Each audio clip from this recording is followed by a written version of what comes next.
It's not a game, it's a rich thing.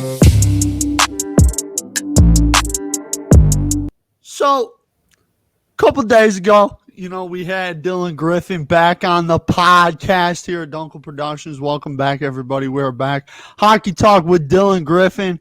Dylan, I don't know, man. I thought I didn't know much about hockey. I thought, I didn't know much about the hockey world. The Tampa Bay Lightning are Stanley Cup champions. Dylan Griffing of EP Ringside is joining us tonight. Great friend of mine, friend of the show. Does great work over at EP Ringside. We'll talk definitely more about that as the show goes on. But I'll start this off how we normally do. Dylan, how the hell are you, buddy? I was doing well until you started talking about the Lightning. Okay. Those dang cheaters. So, Dylan, let's start off right there. The Tampa Bay Lightning win the Stanley Cup for the second straight season, defeating the Montreal Canadiens, and I believe it was 5 games. Andrei Vasilevsky, man, in the closeout games of these playoffs, he has been sensational.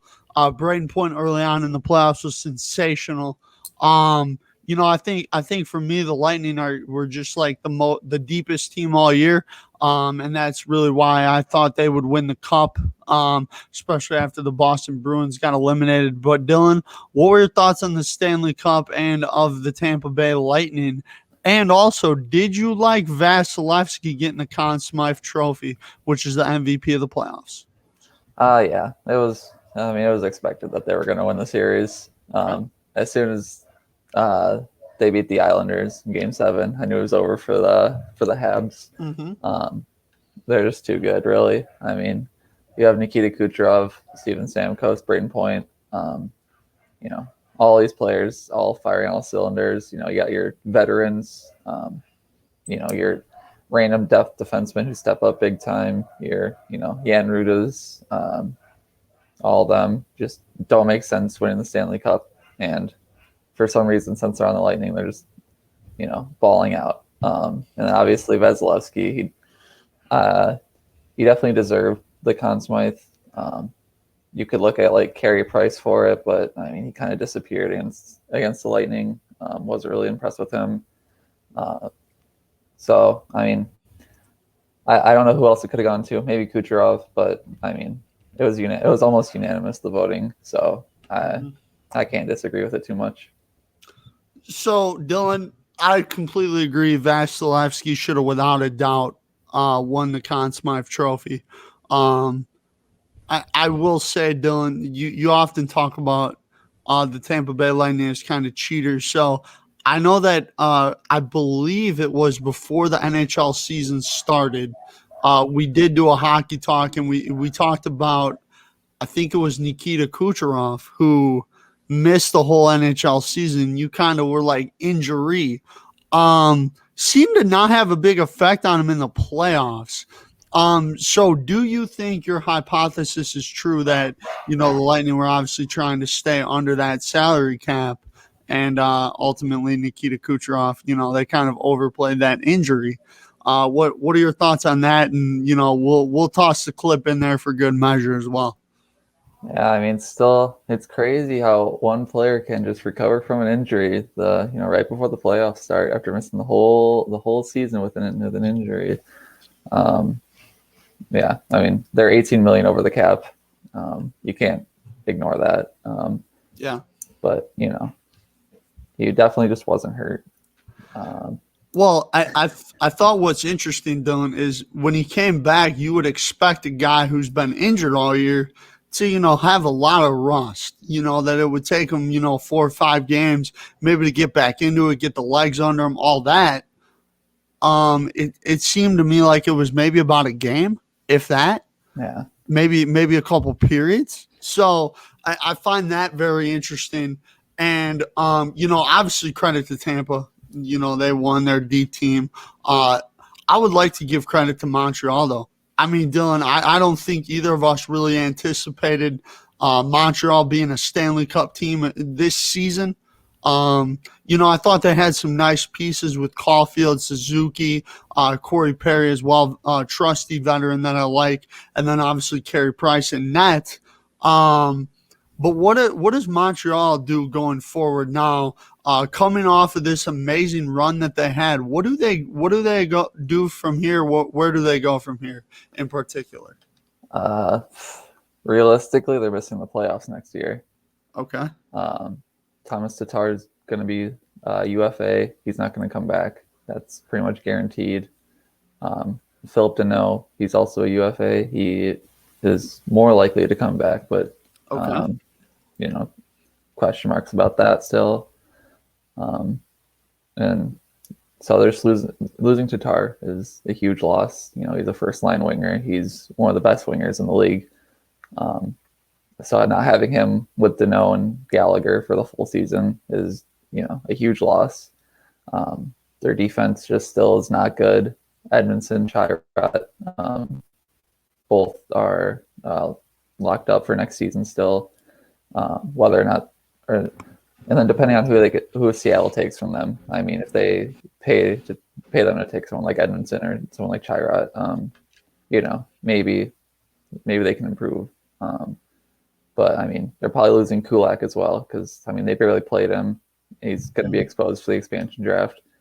Seattle is a very analytics-based team, and he's a very analytically friendly player. So that'd be another big loss, even though they, didn't get the most out of him. Carey Price, he's getting old. He's not in playoff form in the regular season. There was questions asked about him all year, last regular season. So going into this one, there's a lot of worries. Obviously, you get the young core with Suzuki, Caulfield, Kotkaniemi, all of them, and then obviously Toffoli's locked up for a while. Then you look at other contracts like Josh Anderson, who's being overpaid for a lot of years. The Shea Weber contract, the Carey Price contract, just none of them are helping their cause, especially in a flat cap era. So realistically, they're not making the playoffs. Dylan, I will say this. After the Blue Jackets kind of run and, sweeping Tampa Bay, I got really high on the Columbus Blue Jackets. I think kind of like a prisoner of the moment type deal. You know how that saying goes. I'm not going to be one with Montreal. I will say I feel a little bit better about Montreal than I do about Columbus, and here's why. Because of that young core. I think, when you talk about Suzuki, Caulfield, Kotkaniemi, like the guys you mentioned, these are guys that are just finding their stride in the hockey world. I think you saw a lot of development with Cole Caulfield throughout these playoffs. You saw a guy that was, to me, turning into almost like a veteran throughout these Stanley Cup playoffs, a team leader, obviously. It'll be interesting to see what happens with Carey Price and Shea Webers of the world, getting a little older. Another season of mileage on those legs and on those skates.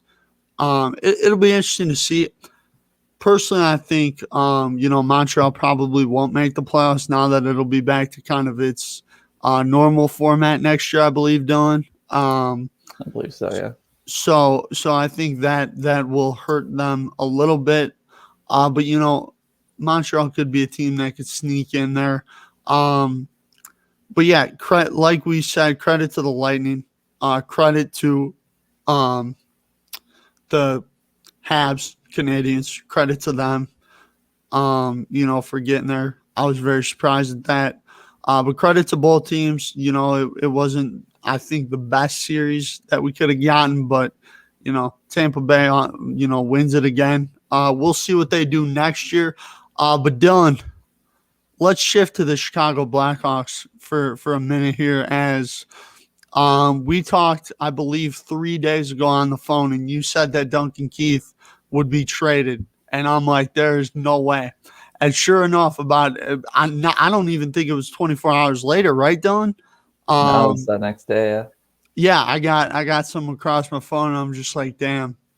Like, and the reason it struck me so hard is because, man, like, you look back at those, that 2013 and 2015 Chicago Blackhawks teams, Duncan Keith was a huge role, played a huge part of that team, and you cannot say enough good things about him. And, he will obviously always be, always be loved in the city of Chicago and by Blackhawks fans as it should be. But Duncan Keith gets traded to the Edmonton Oilers for Caleb Jones, and I believe a third-round pick. And the Hawks sent another player to Edmonton, and I believe he played in Rockford, right, Dylan? Yeah. He played down there. But Dylan, let's hear your thoughts on this trade. It's a little bit of a sad one, man. It feels like almost a little bit of an end of the era in Chicago, for me. But Dylan, let's hear your thoughts. Yeah, Duncan Keith's one of my favorite players, but I mean, to be completely honest, he sucks now. So he's on a bad contract. We didn't have to retain it all on him, so easy win for Chicago, really. The prospect they send is Tim Soderlund. He's not good. He's good at shootouts. That's about it, and that's not much of a skill.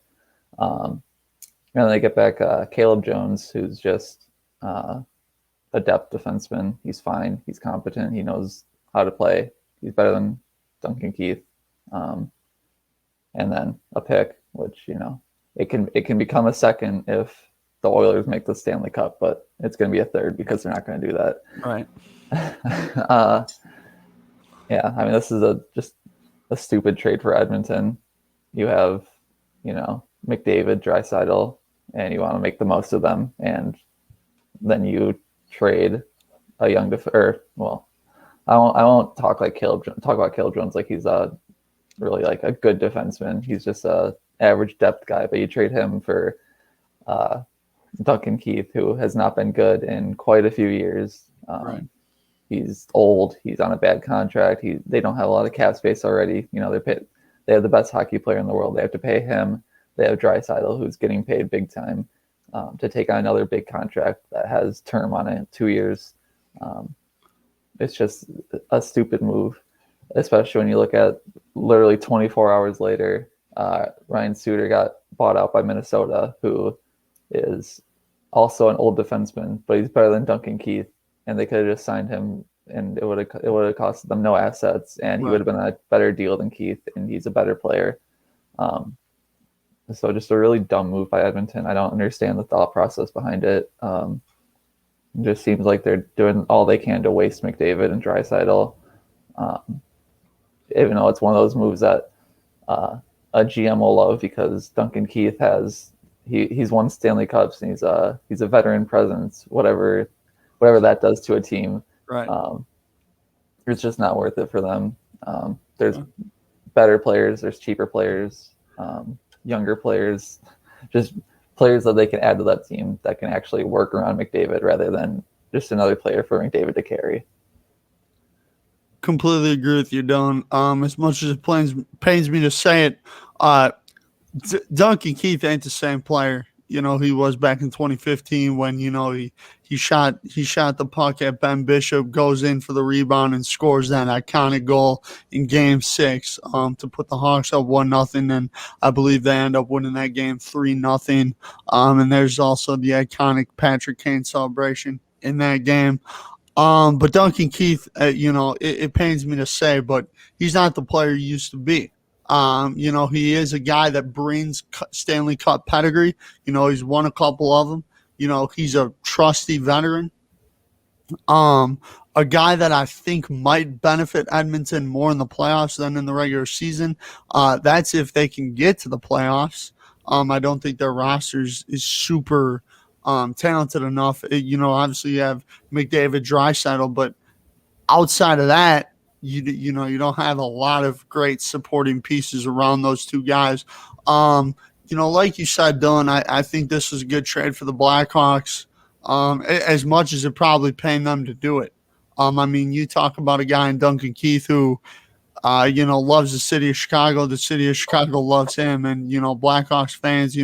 I was reading literally Twitter comments on their tribute video the other day, and it was unbelievable what Duncan Keith meant to this fan base in particular. And I think that it's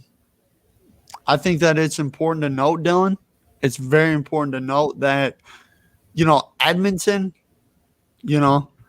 they're trying to make the playoffs and win Stanley Cups. Are the Chicago Blackhawks really in that same spot? I would say probably not. They're more kind of retooling, rebuilding per se. You can call it whatever you want.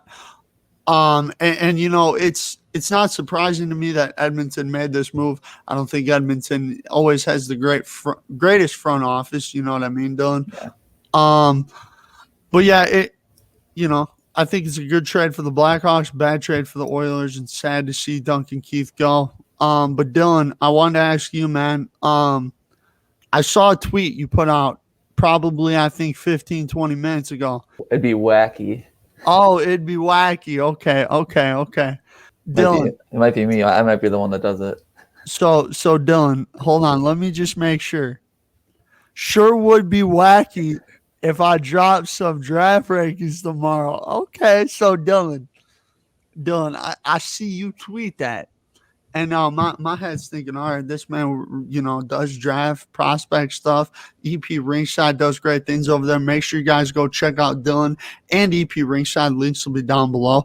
EP Ringside, by the way, give me a follow back on Twitter, please and thank you. You goats for hiring my guy Dylan, who's also a goat. But Dylan, tell us a little bit about that. Are we about to be getting some content tomorrow, man? How are we feeling about it? Yeah, finally finished them up. I've been, just playing around with them for the past couple weeks.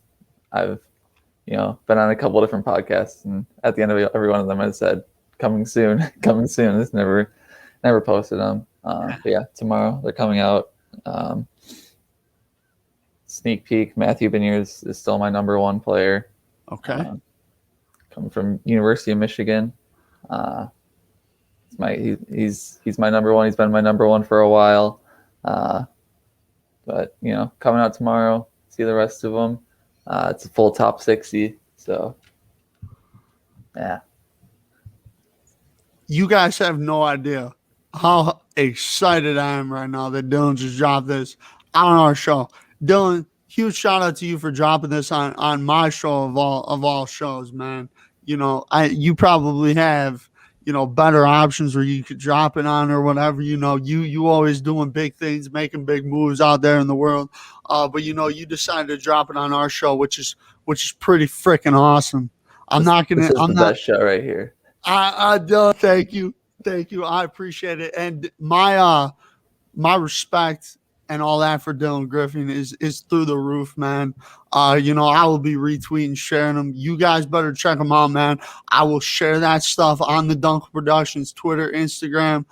Maybe we'll even do a first YouTube short video letting you guys know they're live and to go check them out, because Dylan is such a big part of what we do here, coming on and talking about hockey and all that stuff. He's pretty much like our hockey analyst, He puts on his thinking cap from time to time. Right now, he's got the nice hairdo going on, got a little part in the middle, looking all fresh, looking all stylish. Been growing that thing out since October. But Dylan, I'm so proud of you. I'm hyped that these are dropping, and I'm hyped you were able to give us a little sneak peek tonight. So Dylan, let me just ask you real quick, getting back to these draft rankings. About how long does this take you to put together? Is this something that takes multiple days, multiple hours, multiple weeks? This is something that takes a lot of time? Something that takes a lot of time, I would imagine.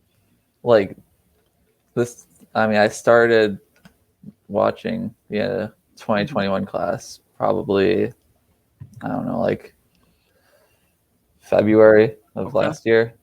Okay. So over a year of work, watching players, talking to people about players, tracking data for Russian players. So I've been just hours and hours and hours and hours and hours of watching hockey to get a full list put together. I still haven't seen enough, but it takes all year, taking notes, sharing notes with other people. I have a lot of people that I talk to in the community who are all very smart and smarter than me. When they give me insight, and obviously everyone I work with at Elite Prospects, they're all very smart people with very good opinions and also very good data that is also very helpful in my process of figuring out who's who's better than who and trying to separate one tier from the next and all that jazz. People, if you guys listen to that like 30 to 50 second clip that Dylan Griffing just dropped on y'all, it was stuff of GOAT, man. It was stuff of GOAT, man. Dylan Griffing is the GOAT, man. And this is why I say this all the time. Dylan, you know what you're talking about, man. You know what you're talking about, and I'm happy you got in with this company. Great company, elite prospects, ringside. I've definitely been checking out their stuff as well. And just paying it back to you, man. You coming on this show, has helped me out a lot to understand more about hockey. Giving the viewers something to watch. Us talk about hockey, it's awesome. And I gotta pay that back with looking at your stuff and checking out elite prospects. And it's great to check out some of the best content that I've seen.